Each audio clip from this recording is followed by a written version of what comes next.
بسم اللہ الرحمن الرحیم۔ السلام علیکم ورحمۃ اللہ وبرکاتہ۔ ناظرین کرام، حضرت مسیح موعود علیہ الصلوۃ والسلام کی کتاب حقیقت الوحی کے بارے میں پروگرام آپ کی خدمت میں پیش ہے۔ اسی کتاب کے متعلق اس سے پہلے دو پروگرام ہو چکے ہیں۔ آج اس کتاب کا تیسرا اور آخری پروگرام آپ کے سامنے پیش ہے۔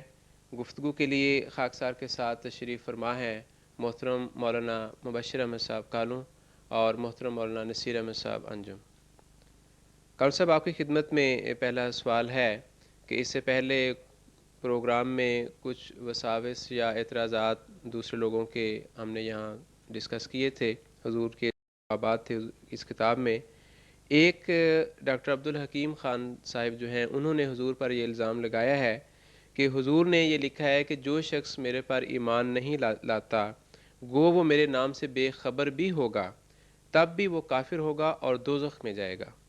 تو حضور نے اس الزام کا کیا جواب دیا ہے؟ حضرت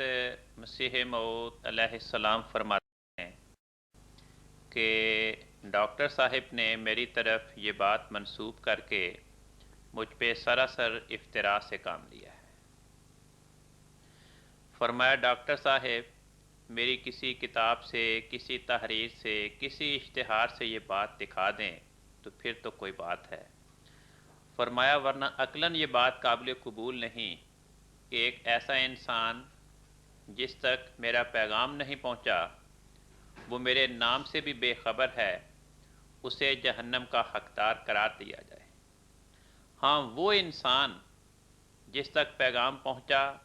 اور خدا کے نزدیک اس پر اتمام حجت ہو گئی، اس کے باوجود اس نے مجھے قبول نہیں کیا، تو وہ خدا کی بارگاہ میں مواخذہ کے لائق ٹھہرے گا۔ فرمایا یہی عقیدہ میرا حضرت محمد مصطفیٰ صلی اللہ علیہ وسلم کے بارے میں ہے کہ ہر وہ انسان جس تک حضرت محمد مصطفیٰ صلی اللہ علیہ وسلم کا پیغام پہنچا اور دلائل عقلیہ، نقلیہ اور آسمانی نشانات کے ذریعے سے خدا کے نزدیک اس پہ اتمام حجت ہو گئی، اس کے باوجود اس نے قبول نہ کیا تو وہ مواخذہ سے بری نہیں ہو سکتا۔ فرمایا لیکن اتمام حجت کی بھی کوئی ایک شکل معین نہیں ہو سکتی۔ انسان مختلف مزاج، مختلف معیار اور مختلف ذہنی استعداد کے ہوتے ہیں، تو اللہ تعالیٰ ہی بہتر جانتا ہے کہ کس انسان پہ اتمام حجت ہوئی اور کس انسان پہ اتمام حجت نہیں ہو سکی۔ اس لیے فرد فرد کا حال دریافت کرنا یہ انسان کا کام نہیں، نہ ہم اس کے مکلف ہیں۔ قرآن کریم فرماتا ہے لا یکلف اللہ نفسا الا وسعہا۔ ہاں، شریعت کی بنیاد چونکہ ظاہر پر ہے، اس لیے ہم ظاہر پر یہ فتویٰ دیں گے کہ جس نے نہیں مانا وہ کافر ہے، کیونکہ منکر کو کافر کہتے ہیں اور کافر منکر ہی کا نام ہے۔ کفر کی دو قسمیں ہیں، ایک تو وہ جس نے اسلام کا اور حضرت محمد مصطفیٰ صلی اللہ علیہ وسلم کا انکار کیا، اور کفر کی دوسری قسم وہ ہے جس نے مسیح موعود کا انکار کیا، جس کے آنے کی خدا اور خدا کے رسول حضرت محمد مصطفیٰ صلی اللہ علیہ وسلم نے خبر دی، اور گزشتہ آسمانی کتابوں میں بھی اس کے آنے کی بشارت دی گئی، اور خدا تعالیٰ کے نشانات اس کی تائید کے لیے ظاہر ہوئے۔ اب جو شخص خواہ کوئی اسلام کا اور حضرت محمد مصطفیٰ صلی اللہ علیہ وسلم کا انکار کرے یا مسیح موعود کی سچائی کو قبول نہ کرے، یہ دونوں قسم کا کفر کرنے والے اور دونوں قسم کے کافر جن پہ اتمام حجت ہو گئی خدا کے نزدیک ایک ہی قسم میں داخل ہیں، اور دونوں خدا کی بارگاہ میں مواخذے کے قابل ہیں۔ لیکن جس پہ اتمام حجت نہیں ہوئی وہ مواخذہ سے بری ہے، ہم اس کے بارے میں کچھ نہیں کہہ سکتے۔ لیکن حضور فرماتے ہیں کہ ایک بات یاد رکھنی چاہیے کہ ہمیں یہ کہنے کا حق نہیں کہ جس نے اسلام کو قبول نہیں کیا، جس نے حضور صلی اللہ علیہ وسلم کی سچائی کا اقرار نہیں کیا اور اس پہ اتمام حجت نہیں ہوئی، وہ مواخذہ سے بری ہے۔ فرمایا یہ خدا کی بارگاہ میں گستاخی ہے، کیونکہ جس خدا نے انبیاء اور رسولوں کو بھیجا اس نے ساتھ ہی یہ وعدہ بھی کیا کہ میں ان رسولوں کی تائید میں حجت کو پوری کروں گا۔ تو تو یہ کہنا کہ خدا نے اپنی حجت پوری کرنے کا وعدہ پورا نہیں کیا، اس سے بڑھ کر خدا کی شان میں گستاخی کوئی نہیں ہو سکتی۔ اس لیے ہمیں اس فکرے سے پرہیز کرنا چاہیے۔ ہاں، یہ ہو سکتا ہے کہ ایسا انسان جو سمجھنے کے قابل ہی نہیں، مثلا نابالغ بچے ہیں، پاگل ہیں، یہ ایسے ملکوں کے رہنے والے جہاں پر اسلام کی خبر ہی نہیں پہنچی، خدا کے رسول کا پیغام پہنچا ہی نہیں، بالکل بے خبر ہیں، ان کا معاملہ خدا کے ساتھ ہے۔ لیکن ہم یہ کہیں کہ وہ سزا کے حقدار نہیں، ہم ظاہری طور پر تو یہی کہیں گے کہ جس انسان تک پیغام پہنچا اور اس نے قبول نہیں کیا، وہ سزا سے بری نہیں ہے، وہ مواخذے کے نیچے ہے۔ اب اس انسان کے بارے میں یہ فیصلہ کرنا کہ کس کس تک پیغام پہنچا اور کس کس پہ اتمام حجت نہیں ہوئی، یہ خدا کا کام۔ لیکن ظاہری طور پر ہم یہی کہیں گے کہ محض بے خبری اور ناواقفیت یہ کسی انسان کا عذر قابل قبول نہیں ہو سکتا، کیونکہ صحیح واقعات کو قبول نہ کرنا، خواہ وہ عمدن نہ ہی ہو، وہ اس کو سزا سے بچا نہیں سکتا۔ مثلا طبیبوں نے اشتہار دیا ہے کہ جو انسان عاشق زدہ عورت کے پاس جائے گا وہ بھی عاشق میں مبتلا ہوگا۔ اب کوئی انسان یہ نہیں کہہ سکتا کہ مجھے تو اس اشتہار کی خبر ہی نہیں تھی، مجھے تو اطباء کے اس اعلان کا پتہ ہی نہیں، اس لیے مجھے عاشق کیوں ہو گئی، اس کا یہ عذر قابل قبول نہیں ہوگا۔ اس لیے ہم ظاہر کے مطابق تو یہی فتویٰ دیں گے کہ جس انسان نے قبول نہیں کیا وہ مواخذے کے نیچے آئے گا، لیکن فرد کا حال دریافت کرنا، اس کے مطابق فیصلہ کرنا، یہ ہمارا کام نہیں، یہ خدا کا کام۔ جزاکم اللہ کرم صاحب۔ کرم صاحب، دوسرا سوال آپ کی خدمت میں یہ ہے کہ حضرت مسیح موعود علیہ الصلوۃ والسلام نے مسیح موعود کی کچھ خاص علامات بیان فرمائی ہیں، ان میں سے کچھ کا تذکرہ فرما دیں۔ حضرت مسیح موعود علیہ السلام نے بعض علامات کا اختصار کے ساتھ تذکرہ فرمایا مجموعی طور پر اس کتاب میں ایک جگہ۔ حضور فرماتے ہیں کہ ایک یہ علامت بتائی گئی مسیح موعود کے وجود کی کہ وہ 2 زرد چادروں میں ملبوس ہوگا۔ فرمایا اس سے مراد یہ نہیں تھی کہ وہ جوگیوں کی طرح آئے گا، بلکہ تعبیر کی کتابیں اس بات پہ اتفاق کرتی ہیں کہ زرد رنگت کا کپڑا ہو تو اس سے مراد بیماری ہے۔ تو فرمایا اس حضور صلی اللہ علیہ وسلم کے مکاشفے میں یہ بتانا مقصود تھا کہ مسیح موعود کے وجود کو 2 بیماریاں لاحق ہوں گی، ایک بدن کے اوپر کے حصے میں، ایک بدن کے نیچے کے حصے میں۔ سو حضور فرماتے ہیں کہ جب سے میں نے مکالمہ مخاطبہ کا دعویٰ کیا، اسی زمانے سے ایک بدن کے اوپر کے حصے میں دوران سر کی بیماری اور ایک بدن کے نیچے کے حصے میں کثرت پیشاب کی بیماری مجھے لاحق ہے۔ اور فرمایا میں نے اس کے لیے بارہا خدا کی بارگاہ میں دعائیں کیں ان امراض سے چھٹکارا پانے کے لیے، لیکن خدا کی طرف سے مجھے منع میں جواب ملا۔ پھر فرمایا کہ ایک علامت یہ بتائی گئی کہ اس کے دم سے کافر مریں گے، اس کے سانس کی ہوا سے کفار مرتے چلے جائیں گے۔ فرمایا اس میں بھی یہ بتانا مقصود نہیں کہ وہ کوئی ڈائن ہوگی اور اس کے منہ سے کوئی زہریلی ہوا نکلے گی، بلکہ اس سے یہ مراد ہے اس کی توجہ سے کفار ہلاک ہوتے چلے جائیں گے، اس کے منہ سے ایسے دلائل نکلیں گے، ایسی دعائیں ہوں گی جو کفر کا کلا کما کریں گے۔ پھر فرمایا کہ وہ صلیب توڑے گا۔ حضور نے فرمایا اس میں بھی یہ بتانا مقصود نہیں کہ وہ لکڑی کی صلیبیں، چاندی کی صلیبیں توڑے گا، ایسی صلیبیں تو ٹوٹنے کے بعد پھر بن سکتی ہیں، بلکہ اس میں یہ بتانا مقصود ہے کہ وہ زمانہ صلیبی عقائد کے غلبے کا زمانہ ہوگا،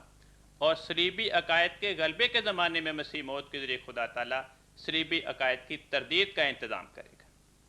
پھر فرمایا کہ وہ قتل خنزیر کرے گا۔ حضور فرماتے ہیں اس سے یہ بتانا مقصود تھا کہ کوئی بدزبان اور نجس دشمن اسلام وہ اس کی دعا کے نتیجے میں ہلاک ہوگا، جیسا کہ حضور نے فرمایا کہ میری پیشگوئی کے نتیجے میں ایسا ہوا۔ پھر فرمایا کہ وہ قتل دجال کرے گا۔ حضور نے فرمایا کہ یہاں دجال سے مراد ہیں پادریوں کے فرقے کی اسلام کے خلاف منصوبہ بازیاں اور شرارتیں، تو ان منصوبہ بازیوں کا کلا کما میرے ذریعے خدا تعالیٰ کرے گا۔ پھر فرمایا کہ ایسا دیکھا کہ مسیح موعود کو اس انداز سے حضور سر میں دیکھا کہ یوں محسوس ہوگا کہ ابھی ابھی حمام سے غسل کر کے باہر نکلے اور اس کے سر سے پانی کے قطرے ٹپکتے ہیں۔ حضور نے فرمایا کہ اس میں بھی کوئی خارق عادت امر بیان کرنا مقصود نہیں تھا، بلکہ اس میں یہ بتانا مقصود تھا کہ وہ بار بار خدا کی طرف توبہ اور تضرع کے پانی سے اپنی طبیعت کو غسل دیتا رہے گا، جیسا کہ حدیث میں لکھا ہے کہ حضرت رسول پاک صلی اللہ علیہ وسلم نے صحابہ کو مخاطب کر کے فرمایا کہ ایسا انسان جو دن میں 5 مرتبہ دریا میں نہائے تو کیا اس کے بدن پہ میل باقی رہے گی؟ صحابہ نے عرض کی یا رسول اللہ ہرگز نہیں۔ آپ نے فرمایا یہی نمازوں کی مثال ہے۔ تو حضور فرماتے ہیں کہ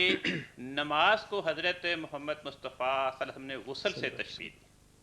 اور نماز مجموعہ ہے توبہ کا، تضرع کا، تسبیح اور تحمید کا، خدا کی بارگاہ میں جھکنے کا، دعاؤں کا۔ تو اس میں یہ بتانا مقصود ہے کہ مسیح موعود ہر دم خدا کی جانب متوجہ رہے گا اور اپنی توبہ کے ساتھ ذکر الہی، تسبیح، تحمید کے ساتھ ہر دم اپنی روح کو غسل دیتا رہے گا، اپنے ایمان کو ہر دم تازہ کرتا رہے گا۔ پھر یہ فرمایا تھا کہ مسیح موعود میری قبر میں میرے ساتھ دفن ہوگا۔ فرمایا اس میں بھی کسی جسمانی قبر کی طرف اشارہ نہیں تھا، وہ تو حضور صلی اللہ علیہ وسلم کی شان کے خلاف بات بن جاتی ہے کہ آپ کی مقدس قبر کو کھیڑ کے مسیح کی میت کو وہاں پہ دفنایا جائے۔ اس میں یہ بتانا مقصود تھا کہ موت کے بعد اس مسیح کی روح کو جو مقام قرب نصیب ہوگا وہ میرے مقام کے قریب تر ہوگا۔ تو یہ باتیں موٹی موٹی جو مسیح کے وجود کی تھیں وہ حضور صلی اللہ علیہ وسلم نے، وہ حضرت مسیح موعود علیہ السلام نے اس کتاب میں بیان فرمائی۔ جزاکم اللہ۔ نصیر صاحب، آپ سے یہ سوال ہے کہ بعض لوگ حضرت مسیح موعود علیہ السلام کے بیان کردہ نشانات سے تسلی نہیں پاتے، یعنی وہ لوگ جو خود بھی وحی اور الہام کے دعوے دار ہیں انہیں تسلی نہیں ہوتی حضور کے نشانات کے اوپر، تو حضور علیہ السلام نے ان کے لیے کیا پھر طریقہ تجویز فرمایا ہے؟ بڑی سیدھی اور دو ٹوک بات حضور نے بیان فرمائی ہے۔ فرمایا کہ ایسے لوگ یہ کریں کہ اپنے الہامات جو انہیں میرے متعلق ہوں وہ اپنی قوم کے 2 اخباروں میں شائع کرنا شروع کر دیں اور 1 سال تک ایسا کرتے رہیں، اور اسی طرح میں ان کے متعلق جو مجھے الہام اور وحی خدا تعالیٰ عطا فرمائے گا وہ میں 1 سال تک شائع کرتا رہوں گا۔ فرمایا لیکن یہ وحی اور الہام ایسی ہونی چاہیے جو امور غیبیہ سے متعلق ہو، اور غیب کے بھی ایسے امور اس میں ہونے چاہیے جو انسانی طاقتوں سے بالا تر ہوں۔ تو یہ دونوں فریق چھاپتے رہیں، اور 1 سال کے بعد پھر منصف جو مزاج لوگ ہیں وہ خود فیصلہ کریں گے کہ کس کا پلہ بھاری رہا ہے، کس کی پیشگوئیاں زیادہ پوری ہوئی ہیں۔ تو فرماتے ہیں کہ اگر میری پیشگوئیاں جھوٹی نکلیں تو میں خود تسلیم کروں گا کہ میں کاذب ہوں، لیکن اگر دوسری طرف میری پیشگوئیاں سچی ہوں اور دوسرے فریق کی باتیں غلط نکلیں تو پھر قوم کو یہ نصیحت ہے کہ وہ خدا تعالیٰ کی طرف سے آنے والا جو مرسل ہے اس کا انکار کر کے اپنی عاقبت خراب نہ کریں۔ تو یہ حضور نے طریقے فیصلہ دیا۔ جزاکم اللہ۔ کام صاحب، آپ سے اب یہ سوال ہے کہ حضرت مسیح موعود علیہ السلام کو جیسا کہ اللہ تعالیٰ نے نبی کے خطاب سے سرفراز فرمایا، تو یہ ذہنوں میں سوال پیدا ہوتا ہے کہ اس امت میں آپ سے پہلے کیوں کسی کو نبی کا نام نہیں دیا گیا؟ حضور کو کیوں یہ نام دیا گیا؟ قرآن کریم نے فرمایا ہے کہ فلا یظہر علی غیبہ احدا الا من ارتضی من رسول، کہ اللہ تعالیٰ اپنے غیب پر کسی کو اس کثرت اور صفائی کے ساتھ غلبہ نہیں دیتا سوائے اس کے برگزیدہ رسولوں کے۔ تو اس آیت نے بنیادی شرط قرار دی کہ جو خدا کا رسول ہوگا، جو انسان خدا کا نبی ہوگا، اس کو غیب کی باتیں کثرت کے ساتھ خدا کی طرف سے بتائی جائیں گی۔ حضرت مسیح موعود علیہ السلام فرماتے ہیں کہ 1300 سال کے عرصے میں جس قدر اولیاء، اقطاب اور ابدال گزرے ہیں ان میں سے ایک بھی ایسا نہیں جس سے خدا نے اس کثرت کے ساتھ کلام کیا ہو جس کثرت کے ساتھ میرے ساتھ کلام کیا۔ فرمایا یہی وجہ ہے کہ کیونکہ نبی کا نام پانے کے لیے،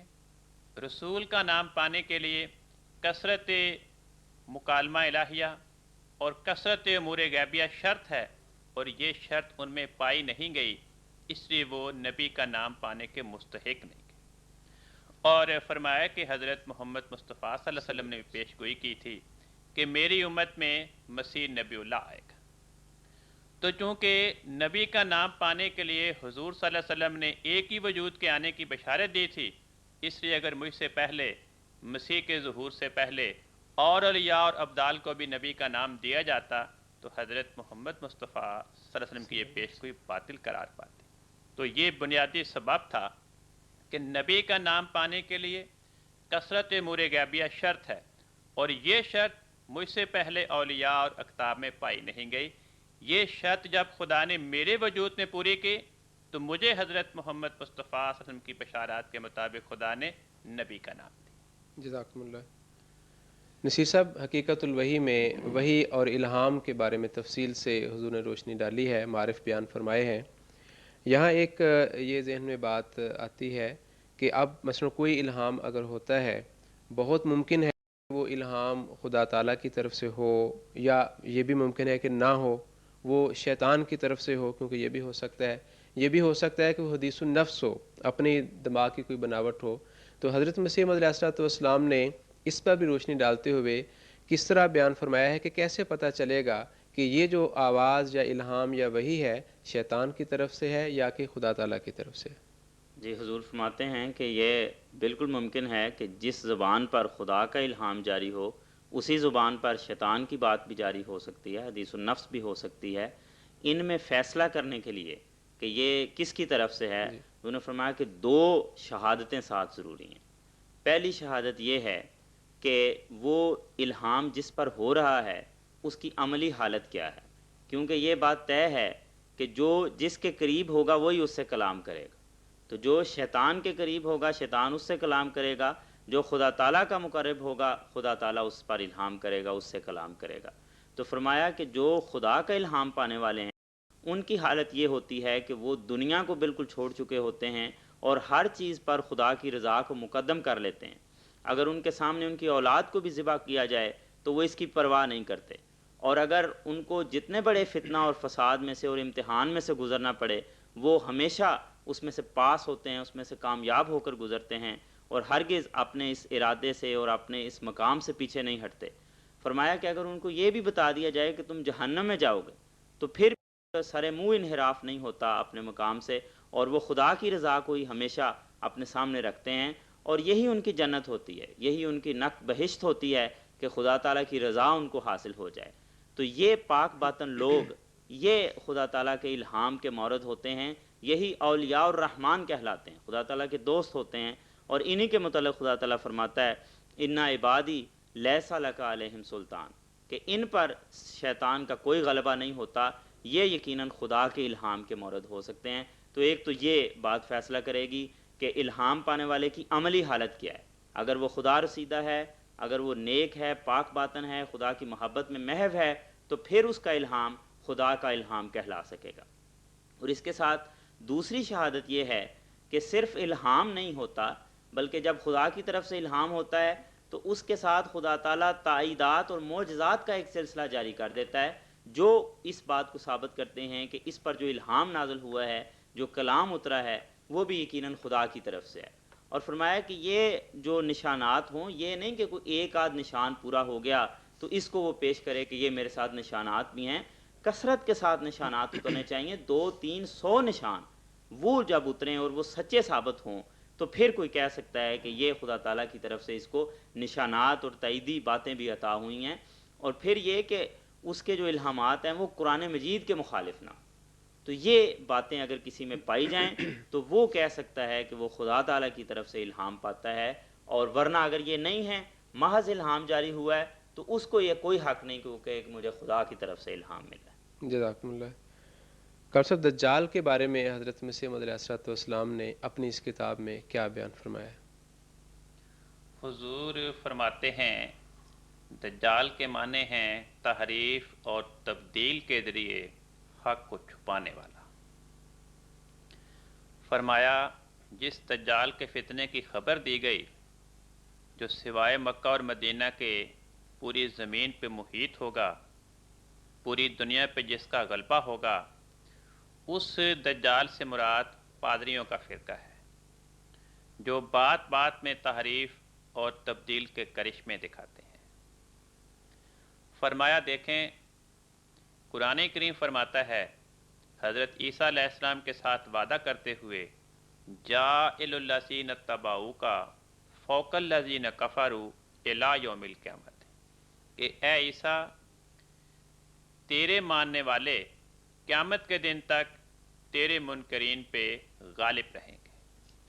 حضور فرماتے ہیں کہ حضرت عیسیٰ علیہ السلام کے ساتھ ہونے والا یہ وعدہ یہ بتاتا ہے کہ اب قیامت تک دنیا میں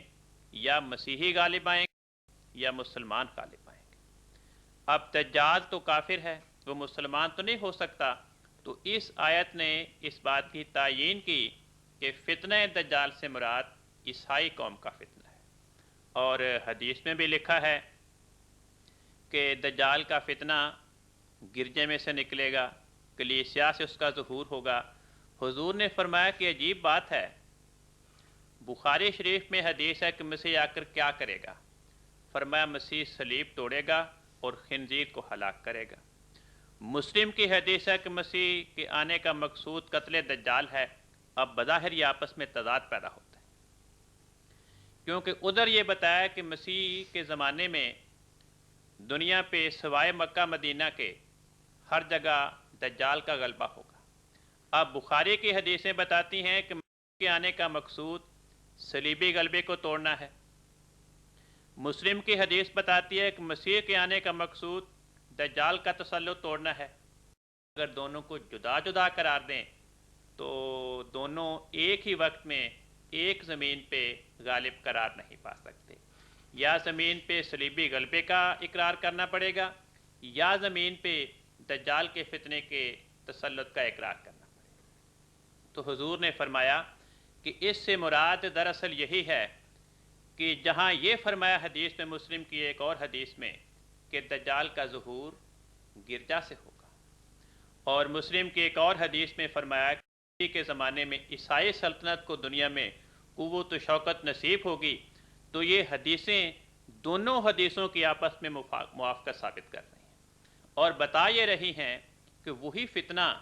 جسے بخاری کی حدیث نے کسر صلیب کے نام سے موسوم کیا،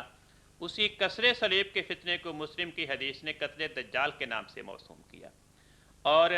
کسر صلیب ہی کو قتل دجال کے طور پہ مسلم کی حدیث میں بیان کیا گیا۔ کیونکہ قرآن کریم سے بھی جب ہم دیکھتے ہیں تو وہاں پر وہ اتنا بڑا دجال کا فتنہ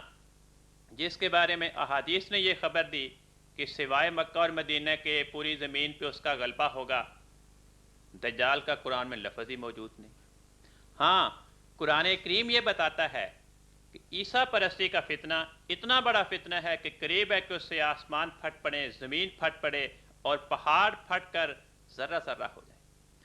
پورے کائنات تباہ ہونے پہ تیار بیٹھی ہے، قسمہ قسم کے حوادث آنے کے منتظر کھڑے ہیں، کیوں؟ عیسیٰ پرستی کی بنا پر۔ تو قرآن کریم کی یہ آیت بتاتی ہے کہ عیسیٰ پرستی کا فتنہ یہ سب سے بڑا فتنہ ہے۔ تو اس قرآن رہنمائی کی روشنی میں حضرت مسیح موعود علیہ السلام فرماتے ہیں کہ اگر ہم یہ کہیں کہ عیسیٰ پرستی جس کے بارے میں قرآن کریم اتنی زبردست وعید ہمیں سنا رہا ہے کہ پوری کائنات حوادث کا شکار ہونے پہ تیار بیٹھی ہے، وہ اور فتنہ ہو اور دجال کا فتنہ اور اس سے بھی زیادہ مہیب اور خوفناک ہو، تو یہ بات قرآن کریم کی رہنمائی کے خلاف ہے۔ ادھر دیکھیں قرآن کریم حضور فرماتے ہیں کہ سورہ فاتحہ میں ہمیں وللضالین کے الفاظ میں عیسائیت کے فتنے سے پناہ مانگنے کی دعا کی تعلیم دیتا ہے۔ اگر دجال کا فتنہ اتنا بڑا فتنہ ہے جو عیسائیت کے فتنے سے جدا ہے، اور وللضالین ایسا لفظ ہے کہ تمام مفسرین اس بات پہ اتفاق کرتے ہیں کہ وللضالین سے مراد عیسائی قوم کی خرابیاں ہیں، تو یہ دعا سکھانی اس کثرت کے ساتھ بتاتی ہے کہ یہی فتنہ سب سے بڑا فتنہ ہے۔ ورنہ اگر ہم یہ کہیں کہ عیسائیت کا فتنہ تو چھوٹا ہے اور دجال کا فتنہ اس سے بھی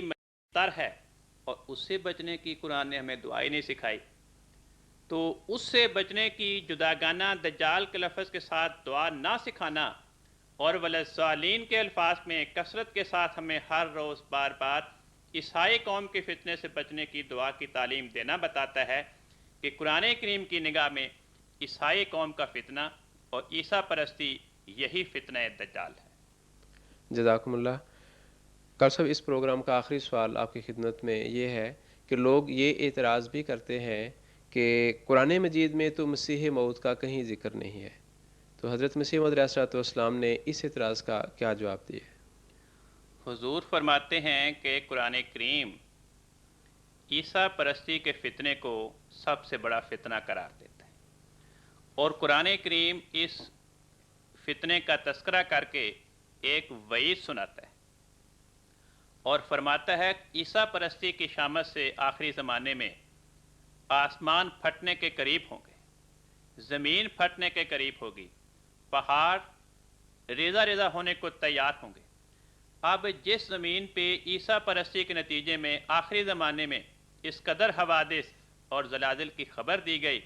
قرآن کریم کہتا ہے کہ اس طرح کے خوفناک حوادث اور عذاب ان کے آنے سے پہلے رسول کی بعثت ضروری ہوتی ہے۔ چنانچہ قرآن کریم ایک قاعدہ کلیہ کے طور پہ بیان فرماتا ہے، وَمَا كُنَّا مُعَذِّبِينَ حَتَّى نَبْعَثَ رَسُولًا، کہ جب تک ہم کسی رسول کی بعثت نہ کریں، وہ آ کے عذاب کے مستحقین کو انذار نہ کرے، اس وقت تک ہم کسی بھی عذاب کے مستحق قوم کو اپنے عذاب کا نشانہ بنایا نہیں کرتے۔ ایک طرف یہ قرار دینا کہ آخری زمانے میں عیسیٰ پرستی کی شامت سے بڑے بڑے خطرناک حوادث زمین کو گھیریں گے، اور دوسری جانب یہ قرار دینا کہ جب تک خدا کی طرف سے کسی رسول کی بعثت نہ ہو اس وقت تک عالمگیر عذابوں کا سلسلہ آیا نہیں کرتا۔ ان دونوں باتوں کو ملائیں تو نتیجہ نکلتا ہے کہ عیسیٰ پرستی کی شامت کے نتیجے میں ان خطرناک عذابوں کا سلسلہ آنے سے پہلے ایک رسول کی بعثت ہوگی۔ اسی رسول کو احادیث میں مسیح موعود کے نام سے موسوم کیا گیا۔ پھر حضور فرماتے ہیں کہ قرآن کریم نے ایک اور بڑی اہم بات کی جانب توجہ دلائی ہے۔ قرآن کریم فرماتا ہے کہ جب ہم کسی بستی کو اس کی شامت اعمال کے نتیجے میں اپنے عذاب کا مستحق بناتے ہیں تو ہم اس بستی کے بڑے بڑے سرداروں کو، آسودہ حال لوگوں کو اپنا حکم دیتے ہیں، پھر وہ ہمارے احکام کی نافرمانی کرتے ہیں، سرکشی کو اپناتے ہیں، تو پھر ہم اس کے بعد اس قوم پہ اپنا عذاب وارد کرتے ہیں۔ حضور فرماتے ہیں کہ اس وقت یورپ میں فسق و فجور اپنے کمال کو پہنچ چکا ہے، اور یہ امور بتاتے ہیں کہ اس وقت یورپ عذاب کا مستحق ہے، اور ادھر قرآن کریم فرماتے ہیں کہ جب تک کسی رسول کی بعثت نہ ہو جو اس قوم کو انذار کرے اس وقت تک ہم کسی قوم پہ عذاب وارد کیا نہیں کرتے۔ تو یہ بات بھی ہماری رہنمائی کرتی ہے کہ آج یورپ کے اس قدر فسق و فجور کے انتہا کے زمانے میں، ان خرابیوں کی کثرت کے زمانے میں عذاب وارد ہونے سے پہلے ایک رسول کا آنا ضروری ہے۔